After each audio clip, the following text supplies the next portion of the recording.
ایک شادی شدہ مرد کتنی مدت تک بیوی سے دور رہے؟ بیرون ملک جاب کرنے والوں کو 1 سال بعد اور بعض کو 2 سال بعد چھٹی ملتی ہے، اور بعض افراد تو پیسے کی لالچ یا کسی معاہدہ کی مجبوری میں جلدی واپس جاتے ہی نہیں ہیں۔ ایک شادی شدہ مرد زیادہ سے زیادہ کتنی مدت تک بیوی سے دور بیرون ملک قیام کرنا چاہیے؟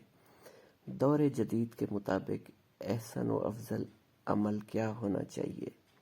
تاریخ الخلفاء میں جلال الدین سیوطی رحمۃ اللہ علیہ نے حضرت عمر رضی اللہ عنہ کے حوالے سے یہ ذکر کیا ہے کہ آپ رات کے وقت گشت کر رہے تھے تو ایک گھر سے ایک عورت کی آواز آ رہی تھی اور وہ کچھ اشعار پڑھ رہی تھی۔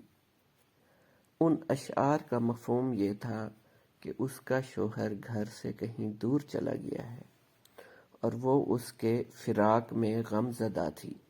سیدنا عمر فاروق رضی اللہ عنہ گھر آئے اور اپنی زوجہ سے دریافت کیا کہ شادی شدہ عورت شوہر کے بغیر کتنی مدت تک صبر کر سکتی ہے؟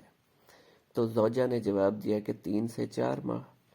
آپ نے حکم دیا کہ ہر فوجی کو 4 ماہ بعد چھٹی ضرور دی جائے تاکہ ہر فوجی اپنی بیوی کا حق ادا کر سکے۔ تاریخ الخلفاء چیپٹر نمبر 142۔ تو ویورز، آپ کو میری یہ کہانی کیسی لگی؟ اگر آپ کو یہ کہانی بہت اچھی لگی ہو اور میری باقی کہانی بھی آپ کو پسند ہو تو میرے چینل کو سبسکرائب ضرور کر دیں۔